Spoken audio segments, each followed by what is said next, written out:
One of the most dangerous and addictive drugs has flooded Minnesota in the last few years. We're taking a close look at the rise of heroin addiction in the Twin Cities, the rehabilitation centers, and speak to recovering addicts who've turned their lives around. I'm Rena Kamal. Our Issues Twin Cities starts now. From 2009 to 2013, heroin-related overdoses took the lives of 290 people in Minnesota. 98 related heroin deaths were reported in 2013. It was the deadliest year to date. Although there was a slight decline in deaths last year, heroin has proved to be a real and serious issue in Minnesota. Why are we seeing a rise in heroin use in Minnesota over the past few years? The main driver is the rise in painkiller addiction. And the fact that we've been really trying as a society to clamp down on that, because as you're probably aware, painkillers have been labeled such a huge epidemic by the CDC that actually drug overdose has overtaken car accidents as a leading cause of death for adults. And that's largely driven by the prescription painkiller epidemic. As patients don't have enough money to continue to buy these medications off the street, they're switching over to heroin because it provides a much more potent high for the amount of money. It's really awful because largely it starts out, you know, these aren't kids or people who are looking to get addicted to anything or ever think they're going to be addicted to heroin. 60% of the people who start using prescription painkillers get those from their family or friends. They don't buy them off the street. They're not looking for anything dangerous. And unfortunately, they're so addictive and they may have that predisposition and then it just takes over. Is that what makes it more accessible to the younger crowds? Yeah, a lot of them start out with that kind of in the setting of their friends and family. A lot of them get it from their family's medicine cabinets or their friends passed around at parties. And then, as you know, you can imagine, they don't have as many sort of financial resources, so it becomes cheaper to switch over to heroin. What distinguishes heroin and opiates from other drugs? When you have too much of that on board, they stop you from breathing. And then obviously with heroin, because it's not a predictable drug regulated by the FDA, it's something where you don't know exactly what you're getting, so the quality can be very variable. So what is an okay dose one day seems to be the same thing the next day, can be so intense that it will kill you. How can we prevent this growing problem here in Minnesota? It requires like a variety of levels of safeguarding. You know, at the most basic level, like not to have your prescription medications from a year, 2 years ago lying around so that kids can get access to them. Like that's one really good way that parents can make a big difference, because of course no one wants this to happen. And it seems reasonable and thrifty to keep those things around, but the problem is that it's really dangerous. In 1949, Hazleton began as an old farmhouse for recovering male alcoholics. Today, they are one of the world's largest rehab centers for those seeking treatment for drug and alcohol abuse. We've set up a comprehensive opioid response program that involves both medication management and engagement in 12-step recovery, as well as like counseling and other kinds of, like basically if we can offer a resource that has been proven to be effective, we will do so. You guys get a lot of heat for treating your patients with medications. Do you think it's necessary to treat them with medication? I really do. I mean, I think that when you have an available evidence-based medicine that can help. I mean, I certainly don't think that we use that on every single person. I think that the ability to individualize treatment, to have people assessed in a really comprehensive way, and then to really develop like a menu of options that would be good for them is just so important. And I really believe that that's a really important thing to offer to people. And they've been proven to be effective? They have been. It's like pretty scientifically clear that these medications are safe and effective. What's the success rate of recovery for patients here? What we've seen is that the length of engagement with our services has really significantly increased as we've rolled out this program. And one specific number, it used to be that within residential, in the patients with opioid dependence, about 22% of them would leave before treatment was finished. Why is that? Mostly because they couldn't tolerate withdrawal or were having other cravings.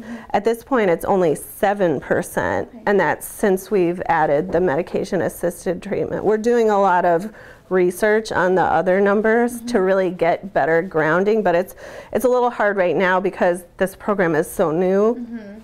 We're only hitting about 18 months.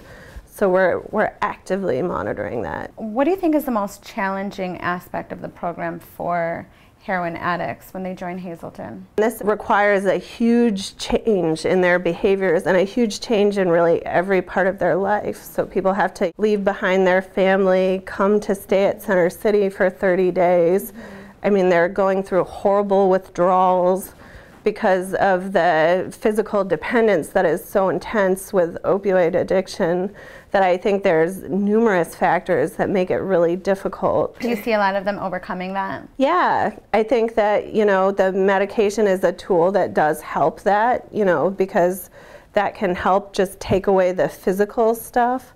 And then I think that we throw a lot of other resources to try to really replace that dependence on the drug with the ability to have more engagement with peers, more engagement with like physical exercise and returning to having emotions and relationships, and really support people as they do that, because it's hard to exercise those skills after so long. Coming up on Our Issues Twin Cities, the stories of recovering addicts who saw possibility even in the hardest of times.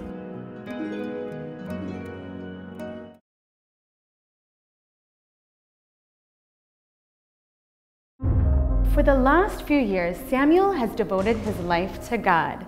He was a pastor for 4 years and continues his work in social services through community churches. But his life was much different before he became a pastor. When Samuel was only 13, he began drinking heavily. Drinking led him to cocaine, which later led him to heroin. My girlfriend at the time had offered it to me many times. She was a regular user. And at the time, I was just a regular cocaine, alcoholic, you know, person. I didn't think much of any other drugs. I didn't want to look like that, you know, laying on the couch, nodding out, passing out, you know, basically falling asleep on your face. That's what I saw some of my girlfriend, my friends do. So for me, it was like, that's not for me, that's for you. You know, I just have my cocaine, my alcohol, I'm happy. You know, I don't need that stuff. But on the day that she offered it to me, for some reason I said yes. You know, to me it was just, why not? Let's try. After, I don't know how many years we've been together, I finally said yes. So I agreed to receive the shot.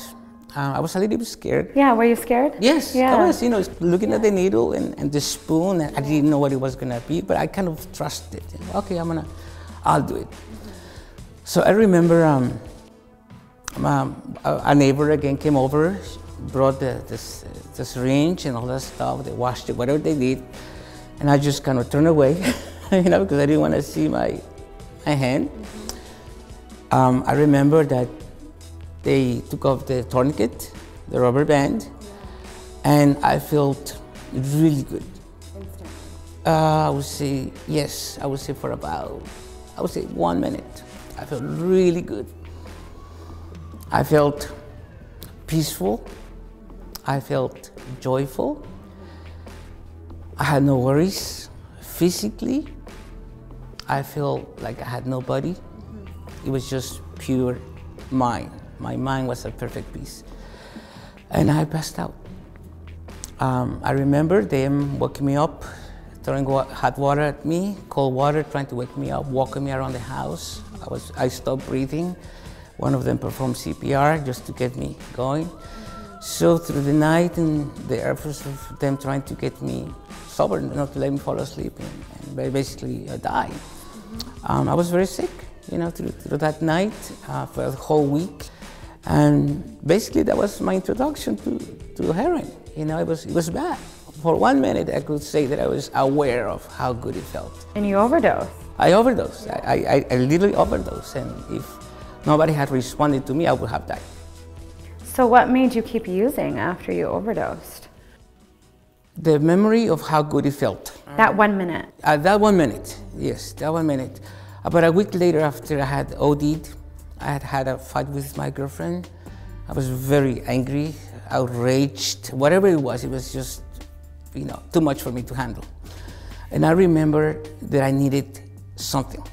At the time I was drinking, I was using cocaine, but that was not enough. So I remember, why don't I just have another shot? So I asked my girlfriend, can you get me some of that stuff, But now you say that you have a prejudice against heroin, so why did you keep using it? Irrational, completely irrational. Because after that week, that Sunday that I shot myself, I forgot about all that. I forgot, that was okay. Now I'm using it, it's okay. And my girlfriend kept cautioning me, don't use it for more than 3 days because you're gonna get addicted. I was like, don't worry about it, I can handle it. But I used it. I used it every day. How long did the addiction last? For about 10 years. 10 years. Yes, and it went from using just a little pinch of Mexican tar to using about 2 grams a day. Wow. And it was very fast, believe me. From the time that I started shooting myself to the time that I was using it just to keep myself from not having pain, waking up in the morning. Even when I used to wake up with shakes and pain and not being able to find a vein, I actually ran out of veins in my arms and my hands. When did you first realize that you needed help? I always needed help, and I always knew I needed to get out of that rotten. I knew it. But it was hard to live a life that was comfortable, easy. I don't have to work. I don't have to respond to nobody. I'm making money. I'm doing these things. So how did you crawl out of that? I was already talking to myself. I was hitting myself with my hands, slapping myself, insulting myself. I would look at myself in the picture, in the mirror, and just insult myself. And how ugly I was, and how miserable I was, and how undeserving of life I was. Psychologically, spiritually, I had no hope, no sense of direction, nothing. I really did. So what was your turning point? My family stepped in. They offered to help with a detox program. I said, yes, fine, whatever. So they got me into this detox clinic in Southern California. It was good. It was good to be able to receive medicine and to feel good, to have therapy, to talk to people who were sober, who had lives, who had interests, whose life was different. And that to me was very, very healing. Just know that I was in a safe place. You later became a pastor, but not by choice. Why is that? Chuck, my friend, he actually laughed when I told him that I had become a Christian and that I was going to seminary and that I was in Texas working for the church. He thought that I was, a little bit off, because that's not me. Samuel doesn't like those things. Something happened to you, maybe your mind went bad, using drugs and so forth.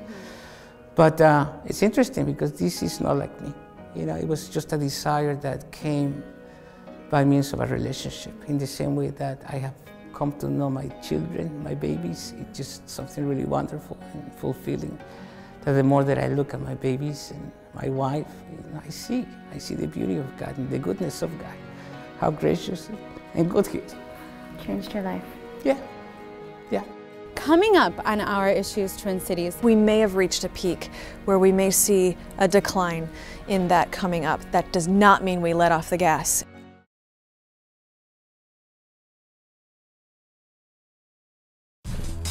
Ria's addiction began when she was a teenager. Through many hardships and self-searching throughout the years, Ria is sober today. It just became available to me at that time, and I was dating someone that really enjoyed doing that, and so we started doing it together. How did that affect your life? I wasn't exactly, a contributing member of society by any stretch of the imagination.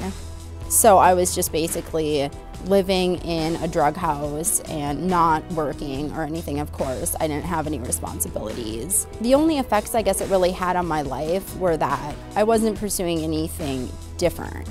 As far as day-to-day consequences, there really weren't a lot, but I certainly wasn't doing anything with my life, and I was putting myself in danger. I could have OD'd at any time.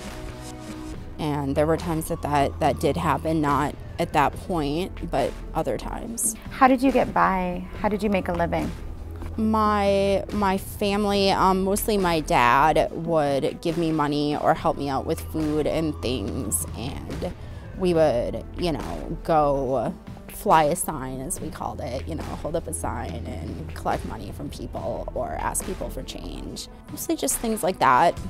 Wherever you could get it, I was lucky to have family that was still really involved in my life. A lot of my peers, my friends, didn't have anything like that. How did your family help you throughout your addiction? My mom was always very supportive when I was sober and when I wasn't. We didn't always get along very well a lot of the time, but she did the best she could. She would always be there if I called her and I said, I need something, I need to come over, or I need help, and she would give me money when I was doing well, for things that were good for me, and be supportive with. She let me live with her a number of times, and emotional support, helping me with different things that can be hard in life when you're just kind of getting started doing real life, trying to get a job or things like that. My dad was the one that would always be there if I called him and said, I need to get picked up, things are bad, or I need to go to the hospital, or, no matter what was going on, he would always be there. How has becoming clean changed your life? Well, it's changed everything. I mean, I couldn't have anything that I have today without that. I have a relationship with a higher power that I choose to call God. God's an easy 3-letter word, so that works for me. That's the number one thing in my life. And the second thing is, my sobriety. I couldn't have that without having a relationship with God.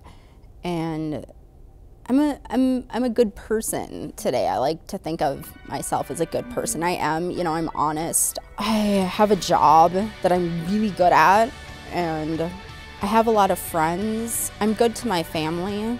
I'm a good daughter. I'm a good granddaughter. Do you think your journey and everything you've been through has made you who you are today? Absolutely. I really wouldn't change anything. I don't have any regrets.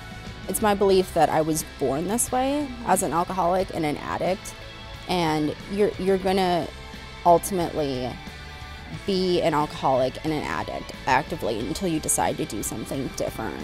And it helps me to help others, all my experience, and it did help shape me to be who I am, so I wouldn't change anything. For over 25 years, the Minnesota Adult and Teen Challenge dedicates their service to help people struggling with drug and alcohol abuse. We have ranging from short-term outpatient programs that we offer in multiple locations around the state to short-term inpatient, and then also we have our full 13-month long-term recovery program that we offer for people in several locations throughout the state of Minnesota. And that's a program that probably serves 80% of the people who are currently in our program, and generally speaking, for people who have been through approximately 4 other treatments before.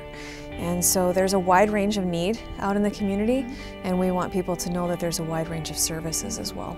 If you have to go to treatment and you want to change your life, that's the best place to go. I've been there 6 months, and in just 6 months I've already had a transformation. And I have 6 more months to go, and I'm excited to see where my life is going to take me, and I have hope now. It gave me kind of a whole new lens to look at life through, rather than getting high to avoid my problems or mask my problems. I learned how to handle situations, conflict, head on rather than avoiding them. Looking back at all this is just the entire direction that my life has changed. You know, it was just slowly slipping away from me before I came up here, and it's just given me a whole new vector to follow, or a new positive direction to go on, and I feel like I'm actually doing something positive and productive with my life. I feel like I'm impacting people in some way, shape, or form. One of the great things we've seen is that some of the efforts that that programs are making to let people know about this is actually starting to turn the tide. We haven't completely gotten to there, but I think we may have reached a peak where we may see a decline in that coming up. That does not mean we let off the gas in letting people know about this extremely dangerous addiction. But what it means is that the efforts that people make to let people know about it, that works, and let's keep doing those things.